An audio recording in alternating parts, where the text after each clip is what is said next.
marriage is your project to transform the world. And why is that? Because marriage, again, God created it as a uniquely life-giving, multi-generational, culture-forming, civilization-building institution. There's nothing like it.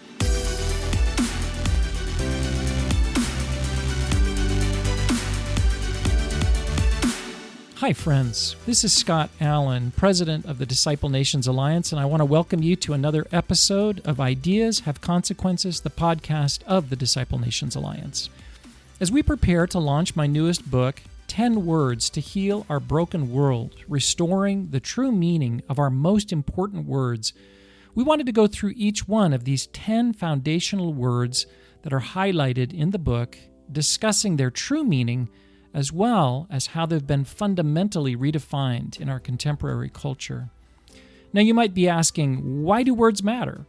Well, it's because words and definitions shape the way we think and feel, and that in turn determines our choices and our actions. And that shapes the kind of culture that we live in, for better or for worse. And so, if you want to work for a positive change in culture, in society, it has to begin by restoring the true meaning of our most important words. Hi friends, thank you again for joining us today here on Ideas Have Consequences. My name's Luke, and I will be joined by our co-host today, Darrow Miller. Thank you for joining, Mr. Miller. Good to be with you. Great to have you. And my dad, Scott Allen, who is in the hot seat again today because he is the author of the new book that we are going to be talking about today. Dad, thanks for coming. I love being here, and I love talking about these words. Thank you, Luke. With you guys. This is fun. I'm enjoying this mini-series. It's been a lot of fun just working our way through the book, Dad, chapter by chapter. Again, for any of you guys who are new to this series, the book is called 10 Words to Heal Our Broken World, Restoring the True Meanings of Our Most Important Words. The words that this book covers, the 10 words, are as follows: truth, human, sex, marriage, freedom, authority, justice, faith, beauty, and love. In the last few weeks, we have already had a specific podcast where we talked about the book as a whole and the importance of words and why biblical definitions matter for us as Christians. That's the intro episode. I would highly recommend going back and listening to that for anyone who is new to the series.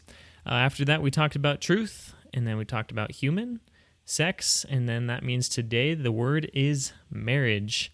I'm really excited for this discussion, guys. Mr. Miller, you have been married for 58 years. Dad, you're at 32, and I'm at 4, so we kind of span the spectrum there, and I'm excited to tap into your guys' wisdom as being way further along in the awesome journey of marriage than I am, so looking forward to it. Dad, to start out, as we always do, if you wouldn't mind just sharing the 2 definitions that your book does such a great job of sharing at the beginning of each chapter, one definition being the biblical true definition, and then the other one being the more commonly understood definition that our society tends to hold, which usually is a false, hijacked definition that is unbiblical for this word of marriage that is definitely true. So if you could just read those 2 definitions to start us out today, that'd be great.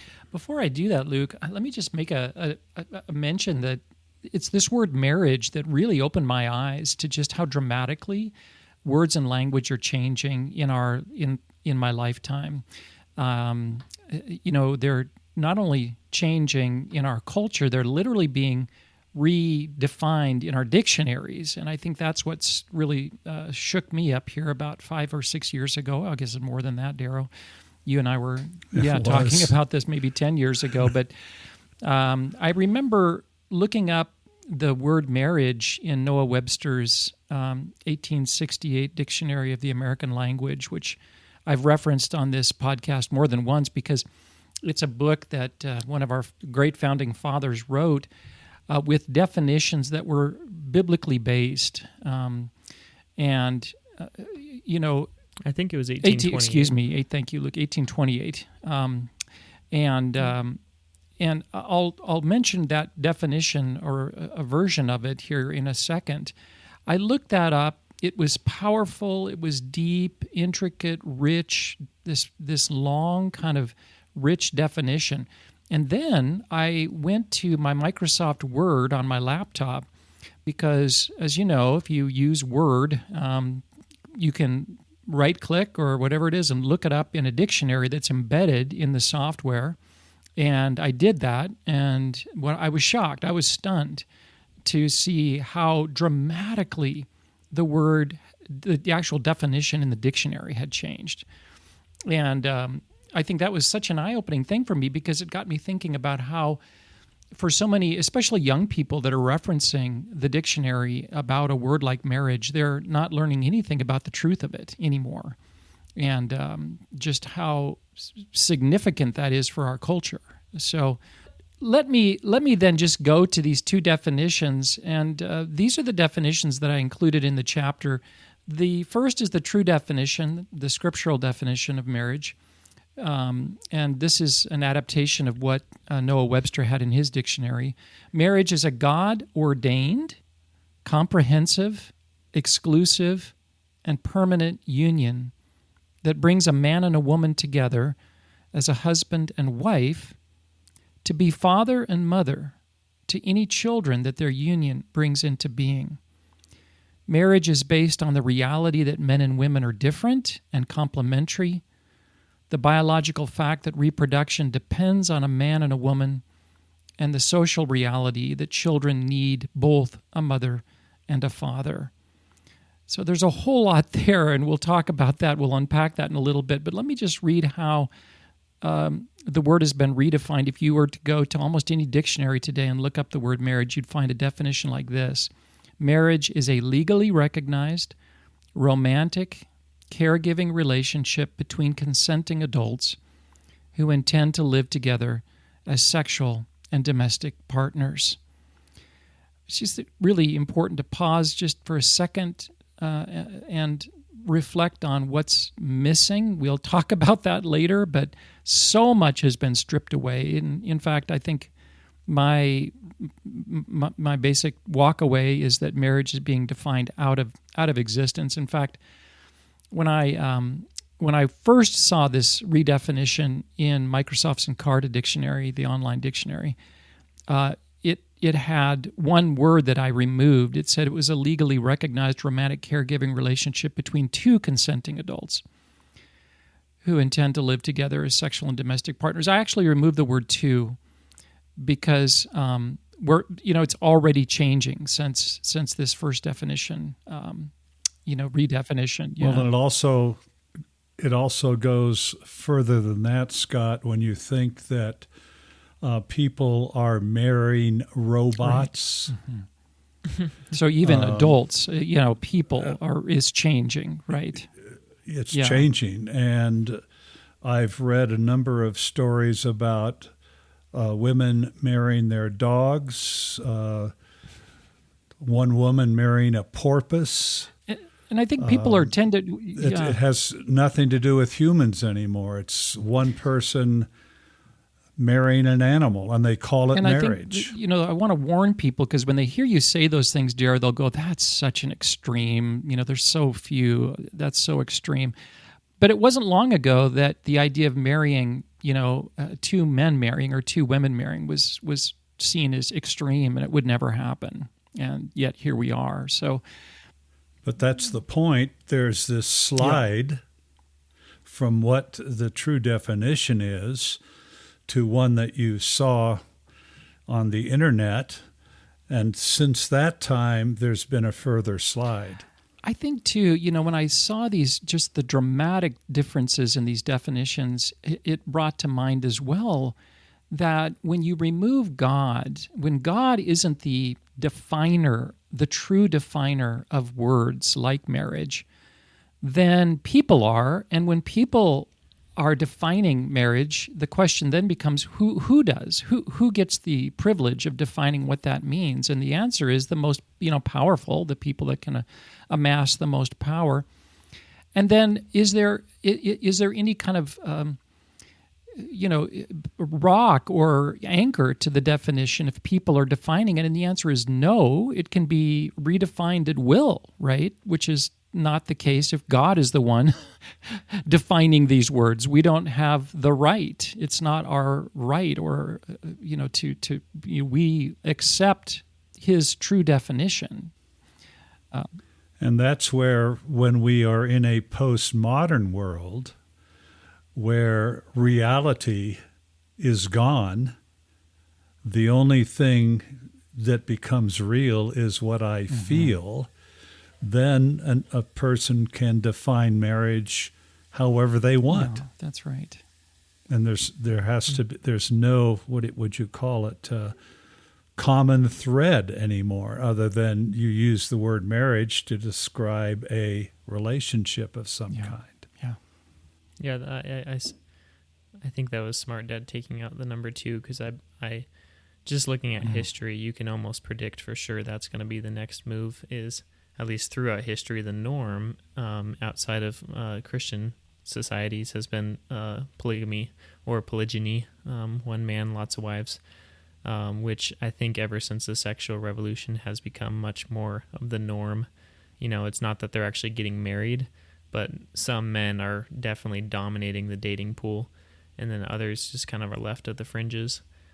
Because if it does devolve to power, then those alpha males, as they call them, will kind of just dominate, right? And that's usually what it defaults to. I can't remember, but there's been a number of articles written by the New York Times in the last 3 to 5 years on polyamory and just how it's becoming a lot more. They're pushing hard to normalize it, let's say. So it's coming, and that's why I thought this.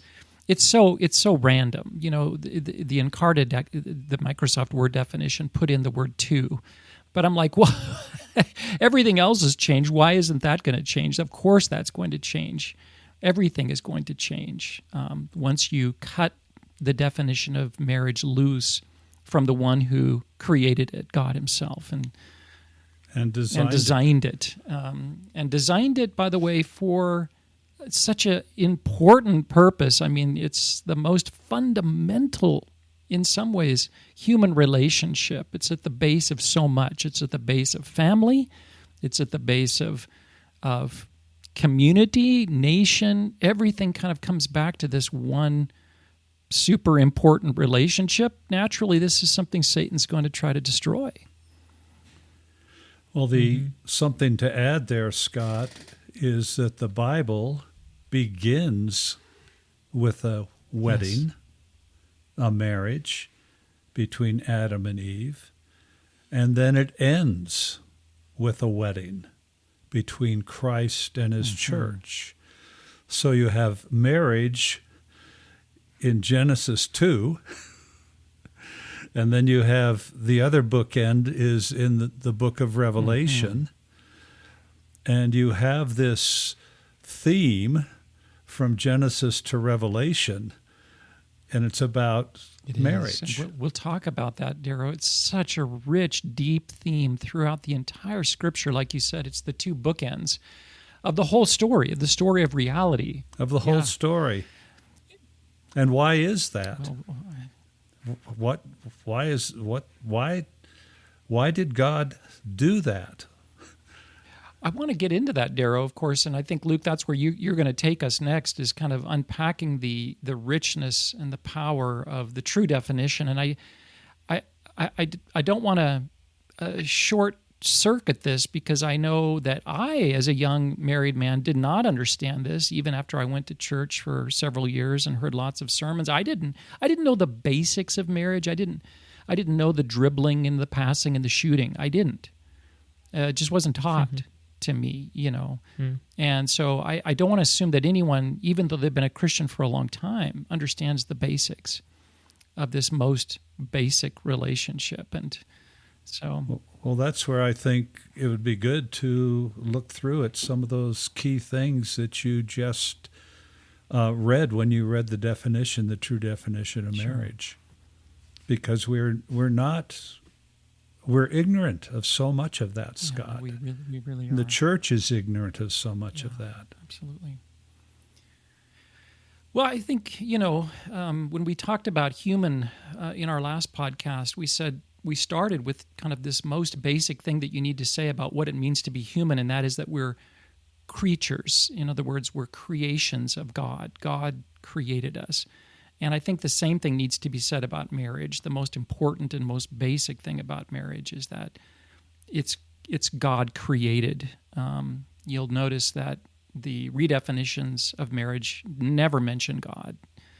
So the assumption there is that it's not God created, it's man created, and whatever we create, we can recreate. But the truth of the matter is that's a lie. This is God's this is God's doing. Marriage is God's doing. And it's an institution, if you will. It's a relationship that he created, like you said there right at the beginning, and we'll talk about this right in Genesis chapter 1. He created it to bless the world, to be a blessing to the whole world. Well, I would go past that, Scott. Before the creation of the world, you had community. Mm-hmm. You had the community of the Father, the Son, and the Holy Spirit. You had one God in three persons. You had relationships. You had love, where Jesus himself said, "The Father, you have loved me before the foundation of the world." And marriage was not an afterthought. It was a reflection of how God could make human beings in a way that reflects community, reflects relationship. Mm-hmm. Mm-hmm. Yeah, it's deeply built into the fabric of what it means to be human. I do have to say right now that the Bible also says that it doesn't require or demand that everybody be married, although, we know from experience, human experience through the centuries, that most people will be married, the vast majority. But singleness is also a part of God's plan. Jesus himself obviously was not married. Paul was not married, and even encouraged us to consider the benefits that come from being single. And when we are in heaven, and John Piper makes this case in his book called This Momentary Marriage, we are not married. And in that sense, our marriages, our earthly marriages, are pointers to a more fundamental relationship, a more basic relationship, the relationship that we have with our Creator, with our Heavenly Father. And that's the most fundamental relationship. So on the human plane, marriage becomes a reflection. We'll talk a little bit about that. There's something about that most basic relationship that's reflected, especially this concept of covenant in our human marriages, but it's not the ultimate relationship, and that needs to be said too. I know I have a lot of people, and you do too, that want to be married and are single, and so that needs to be said as well. Dad, I think I'm looking at the definition you wrote here in the book, and you put an emphasis on the anthropological truth that men and women are different and complementary. Why did you add that, and what's the significance there of mentioning that in the definition itself? Because it seems kind of obvious. I think, well, you have to understand that marriage is, in the Bible, the true definition of marriage is this powerful, really beautiful mosaic. It's a relationship like no other because it links things, it connects things. It connects sex, procreation, and child rearing all together in this really powerful and beautiful, life-giving, culture-creating mosaic. There's no other relationship that does that. As when we talk about the redefinition of marriage, we'll have to look right away at how that mosaic has been fractured, right? So it's decoupled all of these things: marriage, sex, procreation, child rearing, child education. All of these things have been decoupled. But that's not the way God intended it from the beginning. He intended it to be this relationship, this coming together of a man and a woman that are different and complementary, to fulfill the cultural mandate, to be fruitful and multiply, and to raise up families and cultures and nations, to fill the earth. It's really, really unique in that way. Let me add on to that, Scott. God is creator. He's created the universe. He's created human beings.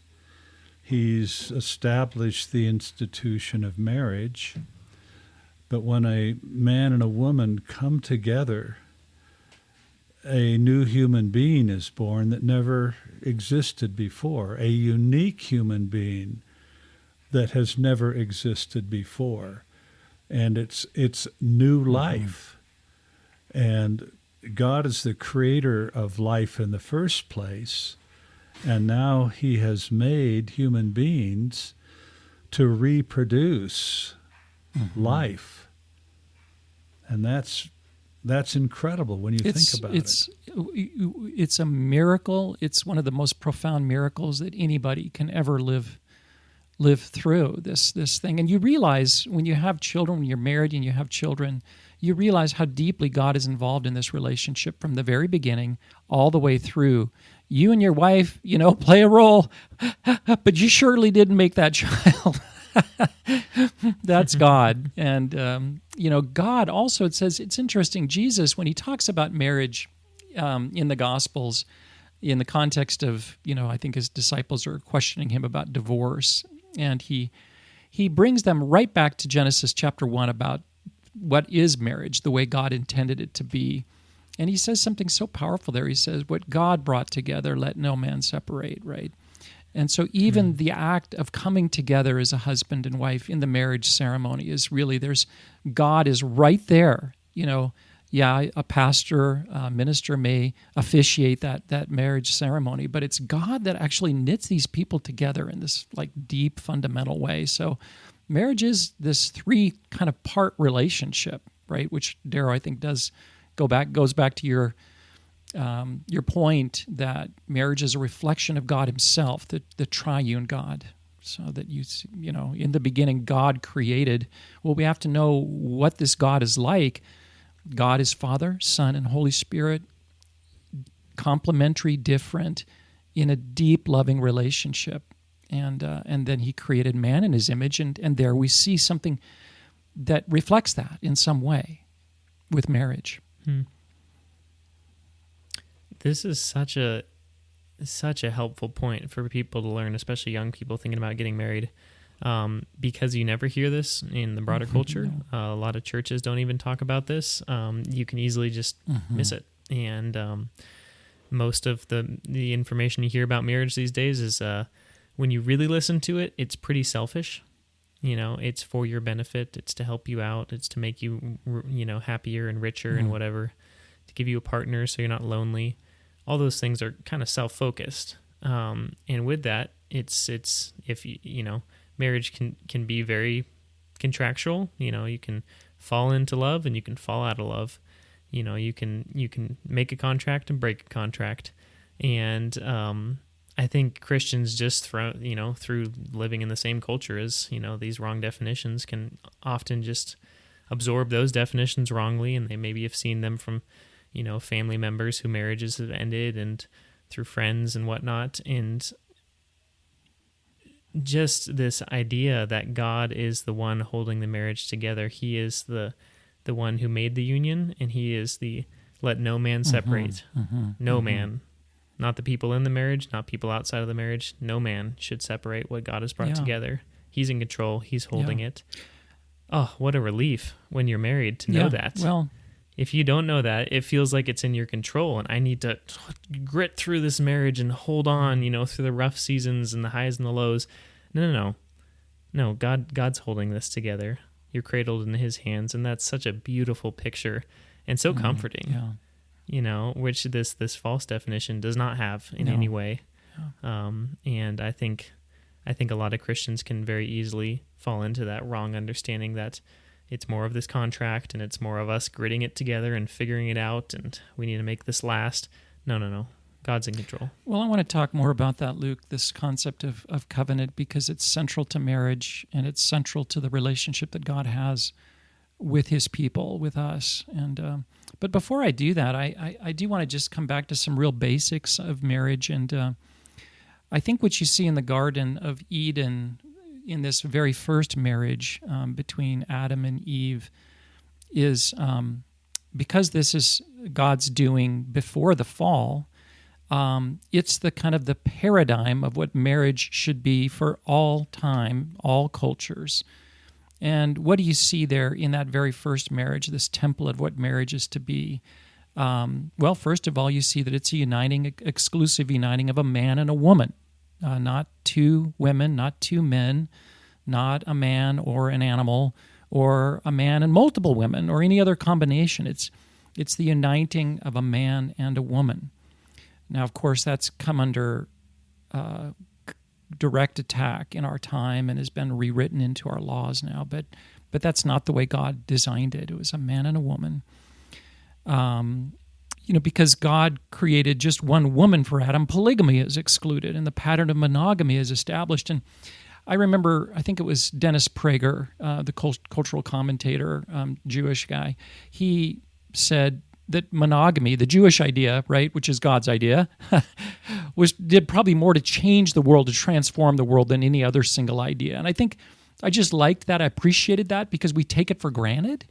But before these understandings came into the world through the scriptures, through the Jewish nation and the church, you had polygamy, you had powerful men exploiting women for their sexual pleasure without any kind of commitment. And you still see that around the world. This is kind of the norm in pagan cultures. And of course, we're re-paganizing our own culture when it comes to marriage and sex. And so we're seeing this more and more.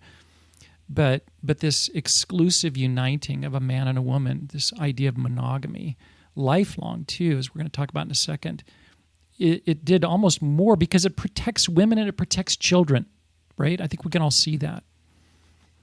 This is another point that Dennis Prager makes here. It is that before the Jews, before the Bible, before the revelation of we're made in the image of God and we're made to form a family, to marry and form a family, Prager points out that pagan religion produces pagan sexuality, and it was the Bible and the concept of sex within a committed covenantal relationship that elevated women, and they weren't just sex objects, right? Okay. No, they weren't just sex objects, and it elevated women, and it literally made possible the development of Western civilization. Yes. That marriage is at the core of the stability that produced Western civilization. Because it's the core that produced the stability of the family. That's it's right. As these most basic relationships go, so goes the entire civilization. Yeah. Mm-hmm.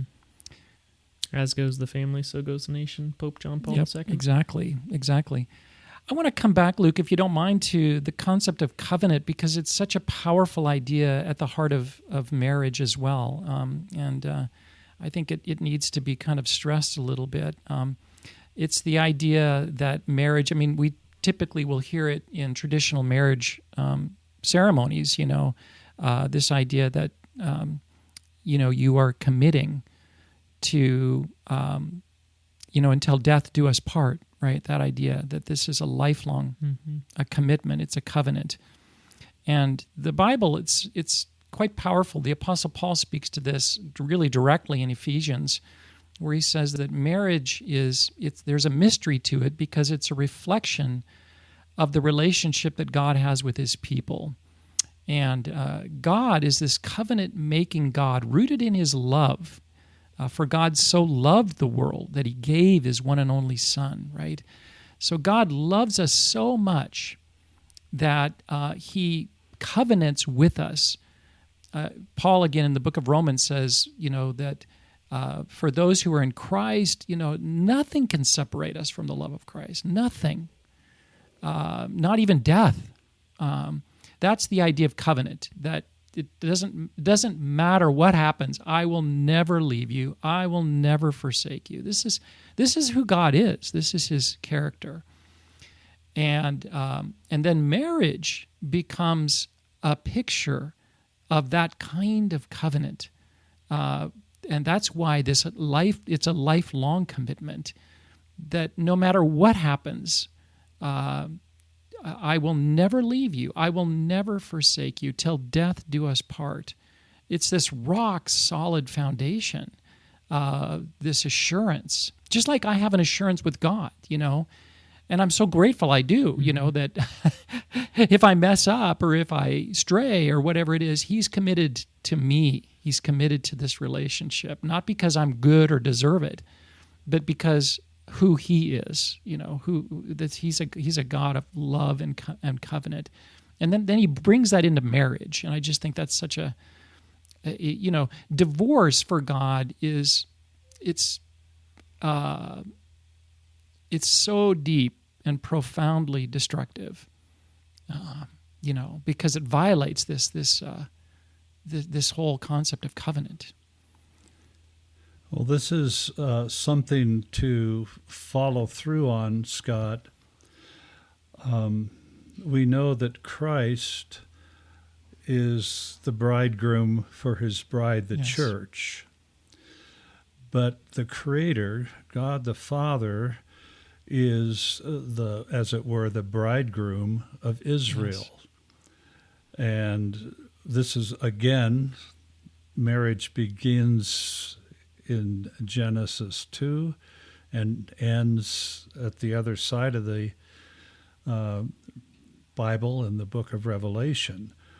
But we find that in Exodus, God takes Israel as a bride and establishes a covenant with her. No, Darrow, let me just underscore that. It's when you see that, God has raised up His people, His bride, and He brings them out of Egypt and brings them to Sinai. And really that kind of picture of God at Sinai is like a marriage ceremony between God and His people. And I don't think I saw that until recently. Like, this is it really is. There's this kind of mutual covenanting. There's God covenanting with His people and His people reciprocating and responding to that. Yeah. That's right. But if we see what happens, the people of God, after that covenantal relationship is established, rebel against God and create an idol.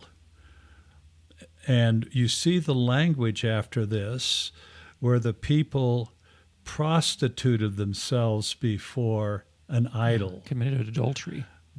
They committed an adultery with an idol, so they broke the covenant from their end.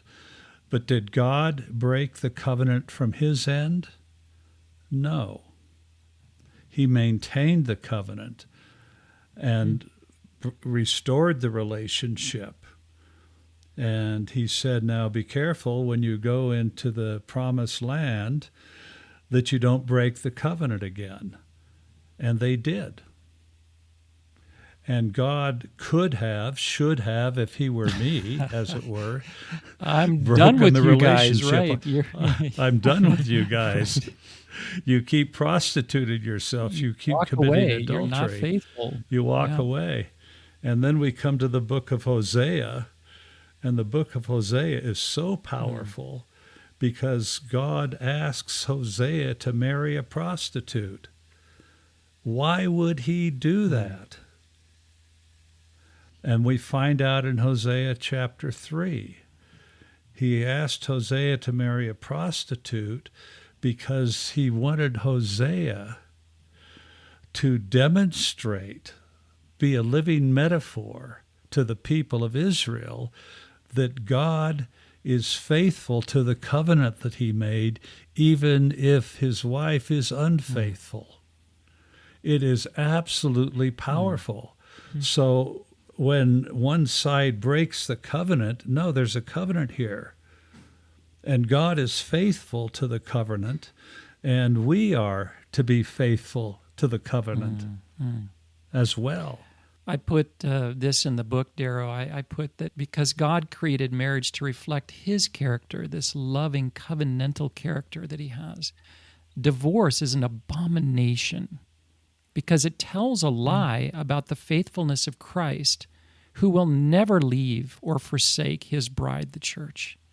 That's right. And I just think, divorce is, because we've redefined marriage, part of the consequence of that is divorce rates, of course, in my lifetime have skyrocketed all over the world. It's an abomination because it tells a lie about Christ. He will never leave his bride. He will never forsake. So if I want people to feel the heaviness of that, before you just kind of or the wonder of it. Yeah, before you consider breaking that covenant. So one last thing, Luke, I'd like to get into before we look at the redefinition, and that's just briefly touch on the roles. When you are married, Luke, as you've been married just recently here, you take on a new role, you get a new title. That's, again, a God-designed title, a God-designed role. You become a husband now or a wife. And actually, God defines those roles as well.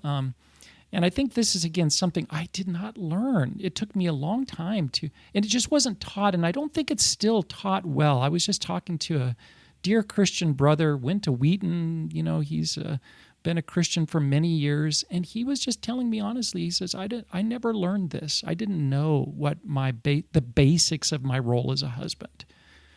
And when the church isn't teaching these things, by the way, it doesn't mean people aren't learning.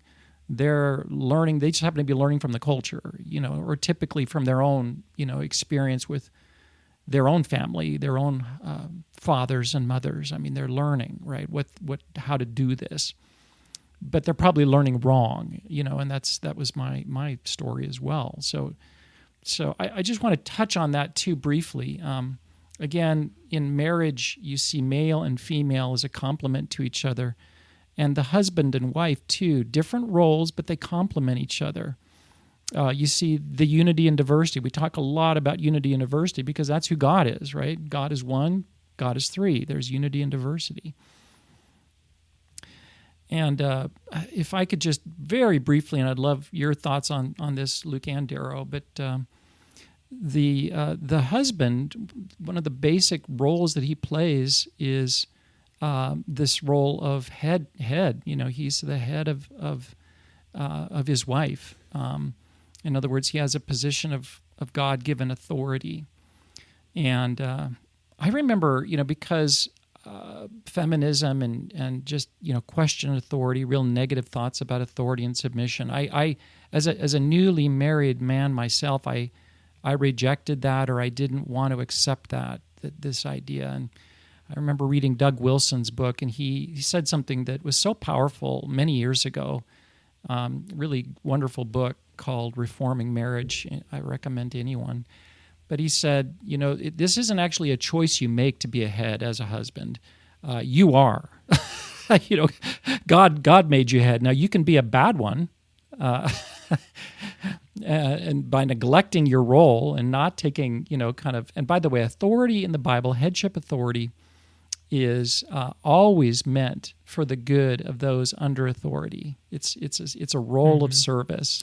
Sacrificial service. Yeah, we'll be talking about authority. Yeah, we'll get into but authority. Until you can understand that word, that biblical definition, man, it's hard to understand marriage. It totally is. Those go together so well. And when I started understanding authority better through this book, Dad, it really helped me a lot in this concept. Because as guys, we don't want to say we're the head. Especially in our Western modern culture, it's like, ugh. You're going to get in a lot of trouble for saying that. This is so controversial. Yeah. And yet, if you understand what biblical authority is, you understand why God designed it this way, and it's so beautiful. Right.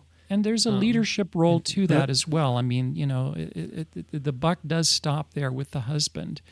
And so he can't just be on the couch and, say to the wife, you make this thing work. God didn't design it that way. And by the way, most wives don't want that. I would say almost all wives don't want their husbands on the couch, and they have to make it work. The buck stops with the husband. Go ahead, Darry. You were going to say something there. Yeah. Yeah, I want to relate this back to, this is a book on 10 words, and how when you change a culture, you change the language. And you have to start with the changing of the language to change a culture. And God is the loving, self-sacrificing head.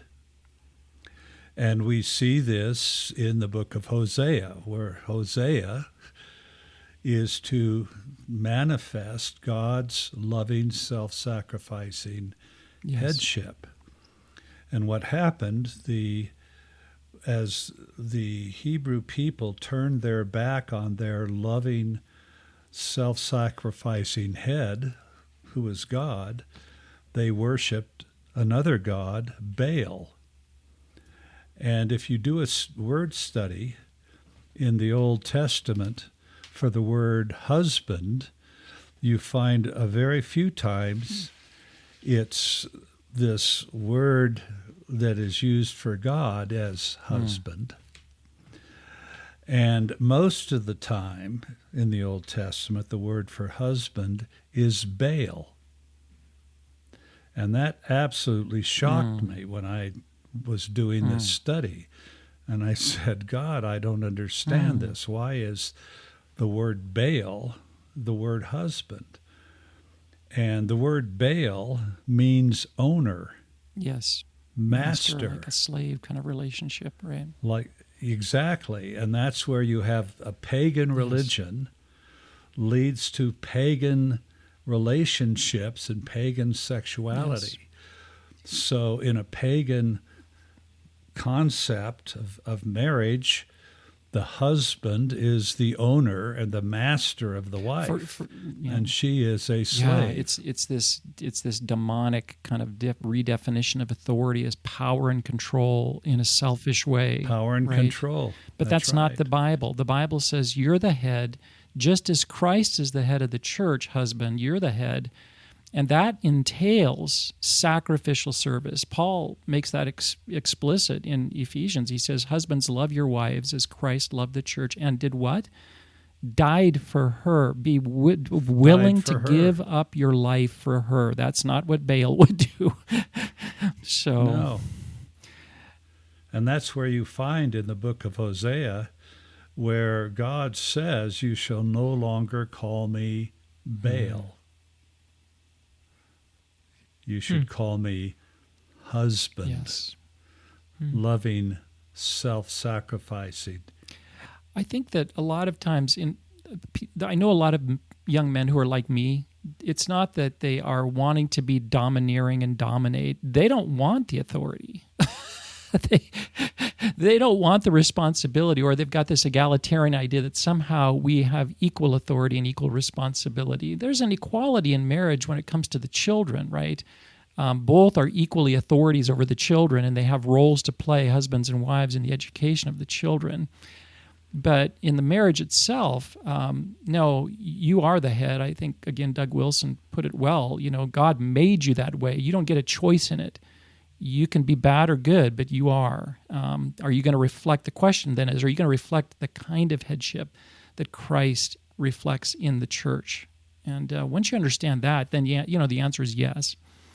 I want to do that. And a couple subordinating things there for the husband's role in headship is protection and provision. And that, again, there's a responsibility. It doesn't mean the wife can't provide or protect as well, but again, the buck stops with the husband. And I love the way John Piper, says it in one of his books on marriage. He says if you're sleeping, your husband and wife, you're sleeping in bed one night and there's a sound at the door, somebody's down there, the husband doesn't say to the wife, hey, would you go down and check out that noise? I did it last time. It's your turn, No, this is a husband's job.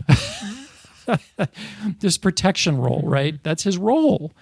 Go down and check it out. And if there's a burglar there and he's robbing the house, you've got to protect your family, your wife and your family. You got to fight that guy off. And even if you're a wimp, and your wife is a black belt in karate, you better be lying kind of unconscious on the floor before she comes down and, finishes him off, or you're not a man, And I thought, I just love the the clarity of that, right? Simple.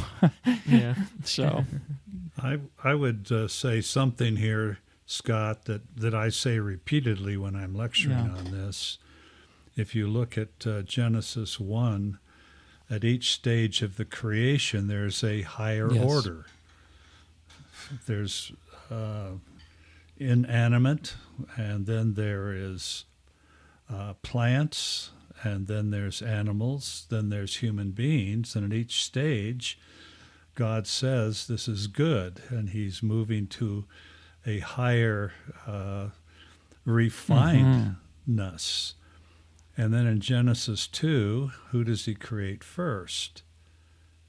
He creates Adam first from the dust of the ground, and then he creates woman. And what I say when I'm teaching this, I'll say to the men, hey, you're near the top in terms of refinement. But if you want to know the crescendo of the creation, crowning glory of creation, right? Yeah. The crowning glory of creation was, that's right. it's not you, it's a woman. And when you say that, it helps people say, oh, wow, I had never thought of that before. And we're different and we're equal, but the woman is the crescendo. And that does something for the man to honor his wife, and it does something for the woman. Oh, I'm not a second-class citizen. I'm not a slave. Right. That's right. Absolutely. I think, that for me, it gets very practical as the head. When you realize that what we're talking about here is initiative. Let's say you're having a conflict with your wife. I know, Darryl, you never would have a conflict with Marilyn, but let's, I've had some conflicts with Kim. Who's to take the initiative in reconciliation? It's always hard, right? You want the other side. You're to blame, so you got to kind of, take the first step of reconciliation. I'm just going to wait here until you do. And no, that's not your role as the head. Your role is always to take initiative. And even if, regardless of kind of how that conflict got started, you're to take the initiative in reconciliation. This idea of an initiative is really, I think, key. And I know we need to move on, Luke, to redefinition, but just a couple of words about the role of wife. We don't have this, we could talk for a long, long time about these roles, but the word that's used right away is the word helper. She's to be a helper to the husband. And we immediately, I know in our current culture, we associate help with inferiority, But Darryl, you teach on this, and why don't you just kind of make the point that you usually make on this, because I think it's so powerful. Yeah, you are right. It says that the wife is the suitable, which means corresponding. She corresponds with the man, he corresponds with her. So she's the suitable helper. And that's the Hebrew word ezer.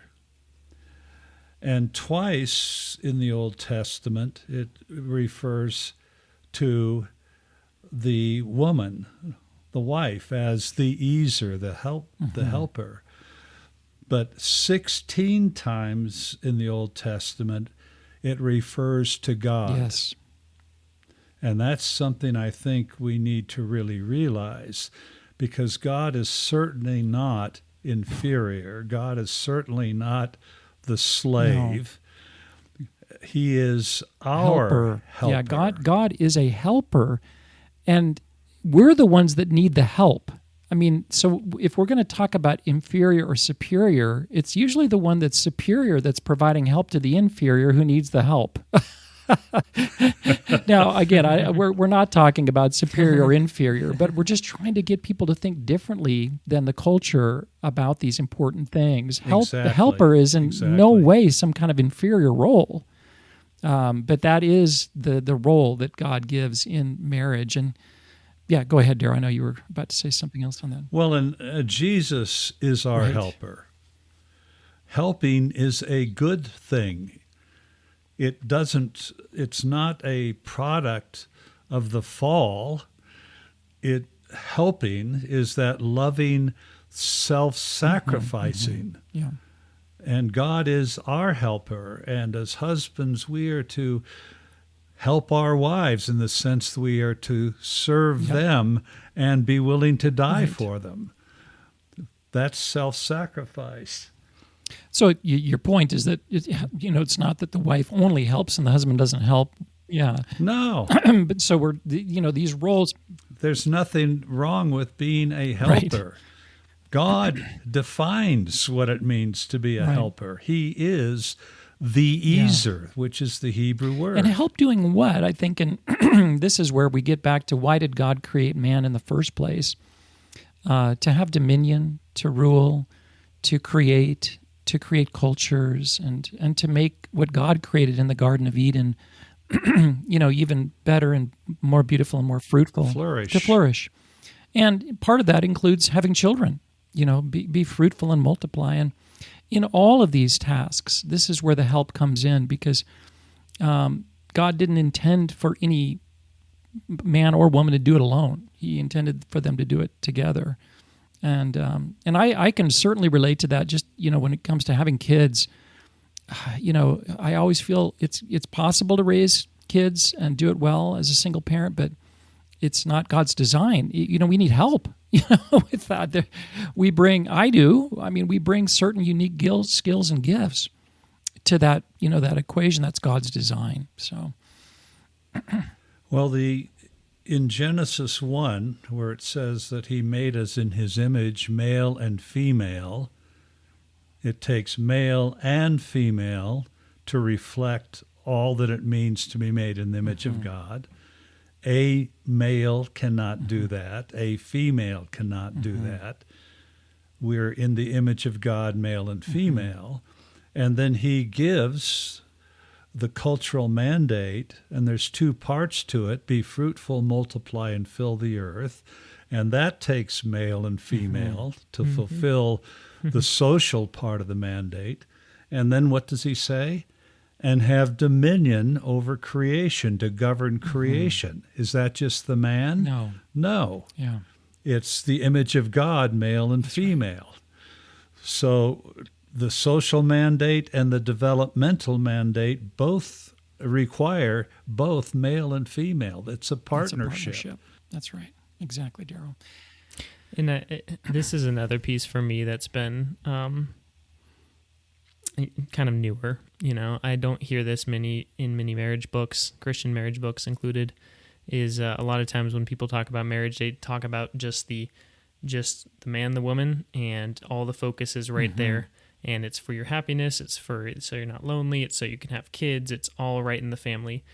And she's your helper to do what? To fulfill those mandates that's given right there in Genesis 1, to work the garden and keep it, to make this world a better place. To govern. To govern. And God makes this human institution in which it's more efficient for us to govern well over creation, to serve better, to, the man, the woman fighting back to back against the forces of evil in this world. My wife put that on the inside of my ring, back to back. It's this idea of we are here to bless the world, to serve the world. You and me, we can do this well. And that's why Satan hates marriage so much, is when marriages actually do that well, and when they actually understand that their main purpose isn't just for their happiness, it's to serve this world, God's world. Absolutely. A couple of quotes on that, Luke. This is why God created marriage. It goes way beyond the husband and the wife. It starts there. There was a Nigerian couple I heard recently talk about this, and I loved the way they talked about their marriage. They said, it starts with the husband and wife, it starts with the two, but it goes beyond that. It's a ripple. It impacts the entire world. Marriage, and then they went on, they said, marriage is your project to transform the world. And I thought, wow, what a vision. What a great vision, And why is that? Because marriage, again, God created it as a uniquely life-giving, multi-generational, culture-forming, civilization-building institution. There's nothing like it. A couple of quotes from my book. I love this one from David Blankenhorn. He says, marriage says to a child, The man and the woman whose sexual union made you will be there to love you and to raise you. And think of all the ripples that come out of that. And then marriage says to the society as a whole, for every child that is born, there's a recognized mother and father accountable to the child and to each other. So the marriage is so powerful because of the and the raising of that child, right? The teaching of that child, the discipling of that child to be self-governing. Everything kind of comes back to marriage. It's the cell of the society, the cell of the civilization. So, and this is all God's design. But I just want people to have a vision for it, right? Because you're right, Luke. So many of the times we just think about it as you and me. It's not just you and your wife. It starts there, but it's way bigger. Do you see that, right? You know, I've come to think about my marriage with Kim, you know, in a generational way, and that's helped a ton. That what we do in our marriage is going to affect you, Luke, your kids, and potentially grandkids and whatnot. Darrow, just today you announced that you became a great-grandfather. Congratulations, Darrow. But think about the ripples that your and Marilyn's marriage are going to have in the lives of those kids. That's the way God designed it to be. And it is replicating self-governing people who create families. And what are those families for? For the building of culture, for taking what God has made and doing something with it. And you think today of all the wonderful things that exist today that did not exist in the Garden of Eden. Where did they come from? Children and grandchildren and great-grandchildren. And who knows, you know, what my great-grandchildren are going to do to enhance the world, help the world flourish. This is the long-term That's the vision. generational you thing. want to have a vision for what they're going to do and what can I do to help strengthen them to do the real thing, to prepare them for that. Exactly. Yeah. Maybe you could take a few minutes, Scott, now and share the counterfeit, just so people can... I hope people are hearing how wonderful and beautiful the biblical concept of marriage is, but what's the counterfeit, Scott? Yeah, Darrow, thanks. I mean, we live at a time where marriage, family, sexuality, all of these things are just under head-on assault. They've been broken down in our culture in a deliberately. Yes, it's clearly because this is such a basic God-ordained and such a beautiful, powerful institution. Of course, Satan's going to attack it, and that's exactly what he's done. And as we've turned our back on God, it's all fallen apart. So here's the redefinition of marriage, the way that it's actually written into the dictionaries today. Marriage is a legally recognized relationship established by a civil or religious ceremony between people who intend to live together as sexual or domestic partners. And so let me just pause there and just kind of unpack that a little bit. Marriage is the beautiful mosaic that I spoke about in the true definition of marriage has been completely stripped asunder, and marriage has been reduced to little more than just a temporary legal arrangement that has to do with romance and sex. It has to do with the needs of adults. Has nothing to do, by the way, with children. They're completely stripped out. What's stripped out of this? This horrible redefinition. Well, first of all, God's gone. There's no mention of him. So it's, marriage is whatever we want it to be, fallen human beings. Well, that's why the definition is changed, because God is gone. Yeah. So God, the definer, the creator of marriage, the supporting pillar of it, isn't even mentioned. And then when he's stripped away, when God is stripped away, it all falls apart. And that's exactly what we're seeing. We're seeing it fall apart. We're seeing divorce rates skyrocketing. We're seeing just marriage just collapsing.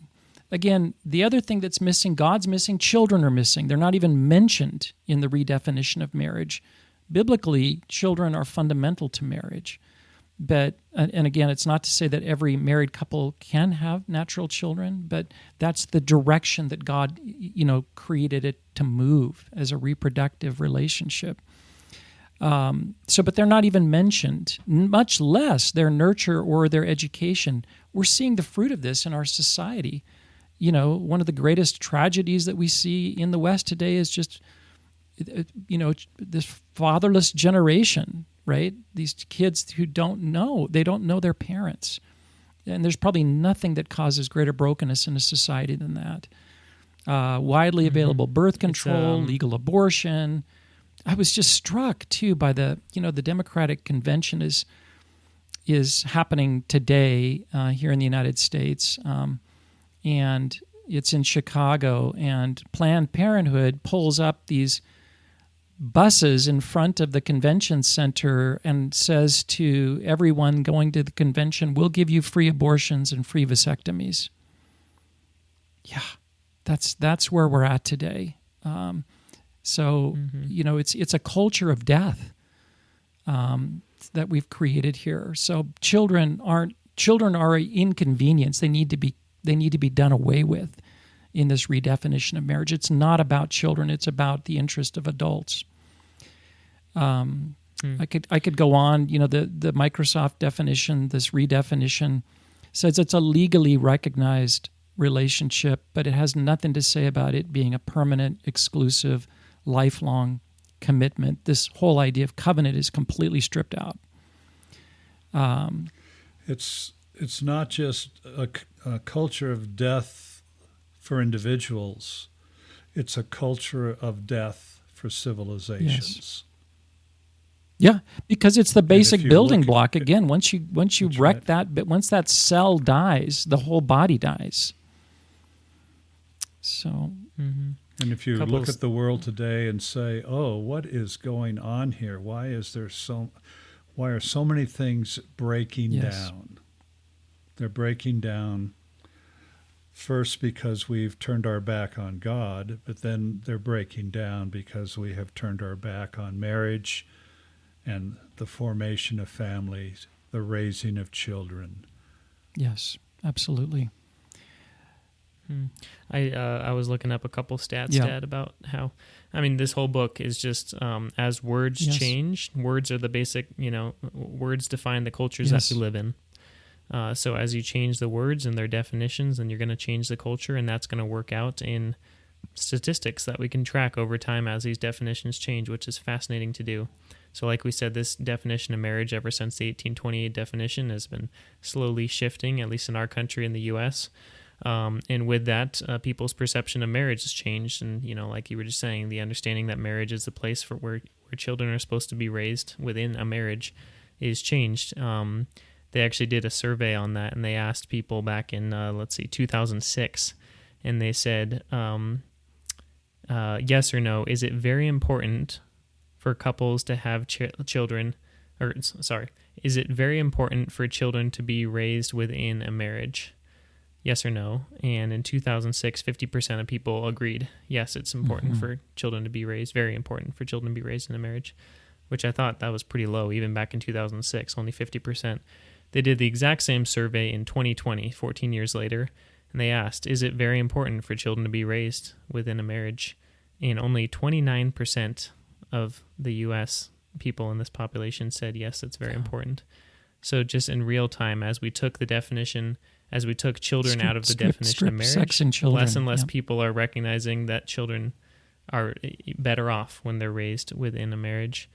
And that's a perfect example of how these definitions change people's perceptions of reality. Another statistic is, as people have, this lie has come into marriage that children are not a piece that's supposed to be saved for marriage. Now a lot of people have children outside of marriage, and we know, like you guys were just talking about abortion, 9 out of 10 abortions happen when there is not a husband in the picture.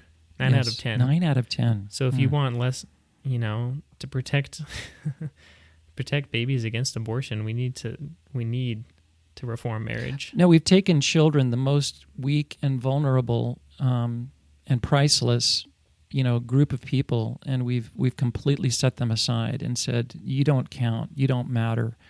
It's all about what I want. It's completely self-absorbed, self-focused, and children are paying the greatest price as a result. They're not even being born; they're being killed in the womb.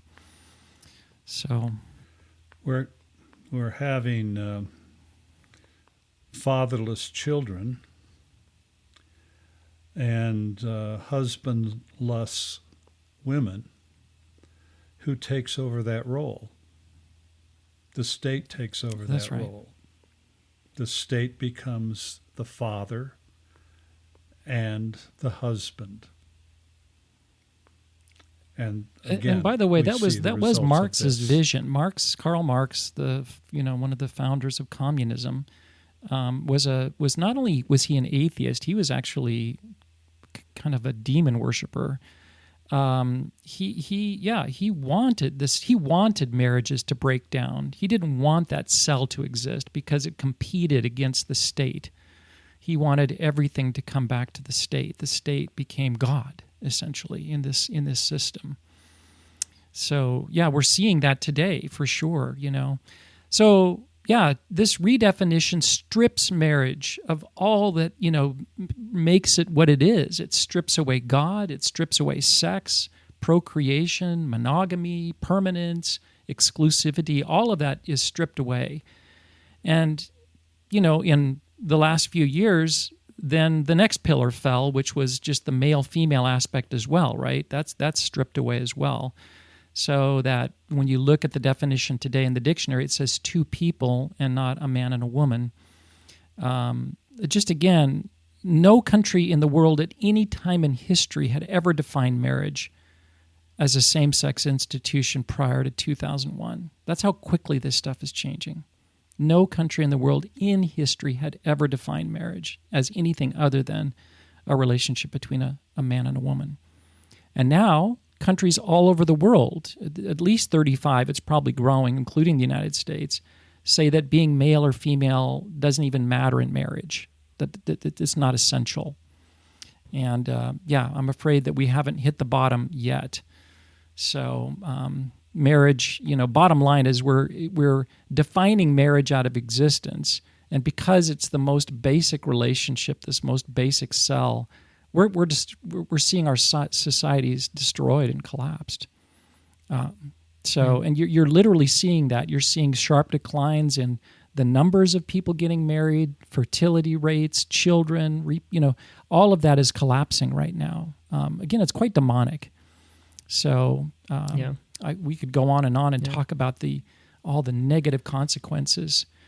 But one quote I have in the book from the great G.K. Chesterton, he says, this triangle of truisms of a father, mother, and child cannot be destroyed. It can only destroy those civilizations who disregard it.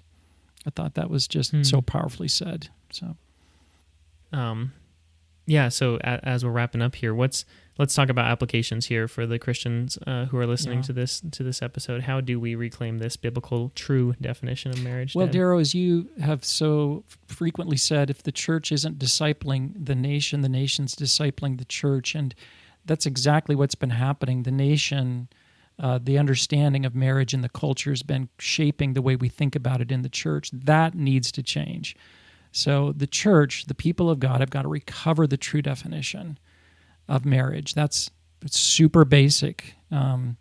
We've got to recover all of the beauty of this powerful mosaic. And then we've got to have some vision to be obedient to that. And we've got to be deeply countercultural right now. There's probably nothing that you can do in your life that'll have a greater impact on transforming your nation or the world than in this one area. So I just want to give some people some vision. For we think, I've got to go out and be a missionary and plant all sorts of churches. Hey, listen, if God calls you to that, do it. But there's probably nothing that you'll do that has more importance in shaping the world than in this one area right now. So go ahead, Darryl. I would add that we need to be people of the book again as Christians. the book has become simply a devotional book, a spiritual book. No, it is God's owner's manual. It's about all of life. It tells us who God is, and because of who God is, why he has made us the way we have. And we really need to go back to the biblical story, because if we're not teaching the biblical story from the pulpit, if we're not people of the book and learning the biblical story, we will have a story in our mind, and that will be a story shaped by the culture. Right.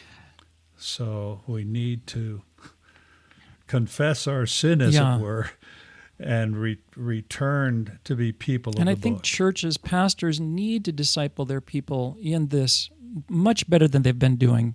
What is marriage? Again, so much of what is taught is, it's good, but it's about conflict resolution and love languages. And hey, listen, that's kind of fluff. We need the basics, okay? The basics. Passing, dribbling. What is marriage? What does it mean to be a husband? What does it mean to be a wife? What's the purpose of marriage in God's created order? Like, we need basic discipleship on that, and then we need some basic obedience in this area. This is our basic calling. So, Luke, any thoughts from you? Perhaps. Go for it, Mr. Miller.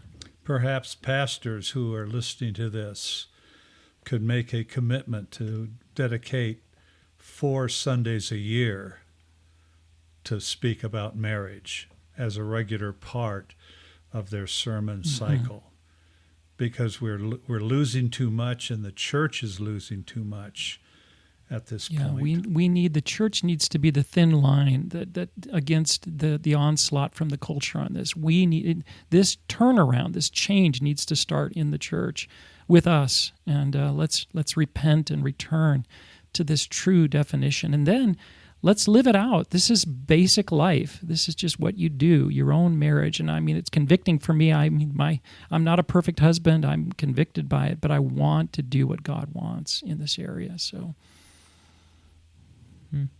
thank you for writing this book, Scott Allen. And may God bless it. Thanks for all that you've done to teach me, Darrow, it. in this, including helping Kim and I to meet and get married in the first place. So appreciate that, Darrow. So yeah, I appreciate that. I did have a role. I wouldn't in that. exist without that. You did. So, Luke, how about you as our newly married or relatively newly married person on this podcast? What are your takeaways here in terms of application? Oh man, I've really enjoyed this. This is fun to listen to you guys today. I'm just in a season of a lot of learning, and a lot of my learning these days is redefining the wrong learning that I've already absorbed. Even though I feel very privileged in this area, Dad, because you've trained me well in biblical understanding of marriage, a lot better than I think other people, just off of where God's placed me. Which thanks, Luke. I just want to underscore what you're saying there, because I think you've been raised by a Christian couple, Mom and I, who had some intentionality behind it. But even for you, you've absorbed wrong thinking, and it's just, I want to underscore to our listeners just the power of culture. Okay. It's powerful, and it's shaped you probably way more than you even realize. And so, just be aware of that, be cautious about that, because I don't think we fully realize how much we're being shaped by the culture around us, especially on topics like marriage and family. Oh yeah, I totally agree with that. Yeah, in a lot of ways, I had that childhood that a lot of people wish they had, and had great teaching, biblical teaching in a lot of these areas. Being raised by you guys, Mr. Miller, you're like my third grandpa, so you've always had given me a lot of awesome wisdom throughout my life. And yet, I still absorb a lot of lies from culture and from friends and from people, especially in high school and college, that I think are people I let have more of an influence over me than I probably should, just off of the way high schoolers and college students look up to people. So it's always good to question everything. That's a biblical principle, and push back and try to just understand these core biblical principles, because they do lead to a better life. I think it's funny with this area of marriage. They've done a lot of these happiness surveys recently on, sociologists and social psychologists on figuring out who are the happiest people in the world. And one of the predictors every time for a happier person is if that person on the quiz or survey checks, I am happily married. So happily married equals happier people. So, which, I mean, just that statement alone is a little bit countercultural these days, because a lot of people coming out of the sexual revolution think happiness is all about just, your own thing and doing whatever makes you happy, and that license type of freedom, which is very wrong. And marriage pushes against that. Actually, Luke, Noah Webster in his 1828? I always forget here. I think so. His definition of marriage, which is a biblical one, he actually ends with that point. He says God created marriage amongst all these other things that he mentions for the purpose of what he calls domestic felicity. Domestic felicity. Felicity is just a fancy word for happiness. So God created it for our happiness. Well, it's pretty cool. So. Oh yeah, and it's so true, and it's really hard to wrap your head around that when you're not married. So if you're not married, I would suggest getting married, because it's amazing. And if God's calling you towards that, it's such a beautiful thing. I mean, my takeaways, I would say probably my main takeaway today was just when we were talking about the purpose of marriage to serve this world, and having that view of marriage, and not just this current world that we live in 2024, but have a ripple effect that could affect 2144 100 years from now. And what could that look like? And it's really exciting to think about. It also feels like a lot of weight to wrap your head around the impact that you could have for good or ill. But that's why God's the third strand of the cord of three strands, and he's the one holding the marriages together. So really enjoyed this conversation. Thank you for your time, Dad. Mr. Miller, as always, for talking about this. We are going through this mini-series on the 10 words. Today was marriage. Next week is going to be freedom. I'm really excited for that. We'll be talking about the biblical definition of freedom, another word that's been radically redefined. So if you are listening, I would encourage you, if you enjoyed this episode, please share it with a friend. As this book is coming out very soon, we're just trying to do our best to share the word and let people know about this upcoming project. The book, again, is called 10 Words to Heal Our Broken World, restoring the true meanings of our most important words. And those words are truth, human, sex, marriage, freedom, authority, justice, faith, beauty, and love. The book is coming out in a matter of weeks. What I am working on currently right now, as far as the book launch goes, and my personal portion of this project, is setting up the landing page that we'll have ready for you guys here very soon. On that page, you can find all things 10 Words book, including how you can join the launch team for the book, including the book trailer, the foreword, and all of the endorsements. We'll also have we'll probably upload the introduction to the book on that page, just to share that with you guys, so that you can learn a little bit more about the book and read into it. And then the book also, of course, this podcast series we'll throw on that page. And then lastly, and very importantly, we're going to have a awesome video series that goes through each one of these 10 words that is accompanied by a study guide. So once that page is out, I will make sure to let you guys know that, so you can go check it out. The book, again, is coming out very soon. So help us spread the word. Dad, really excited for the book. Can't wait for it to come out. I can't wait to read it. I feel like I've read it all in just little snippets and all over the place, but just cover to cover, read it through. Looking forward to that. Thanks again, everyone, for listening to another episode of Ideas Have Consequences. This is the podcast of the Disciple Nations Alliance.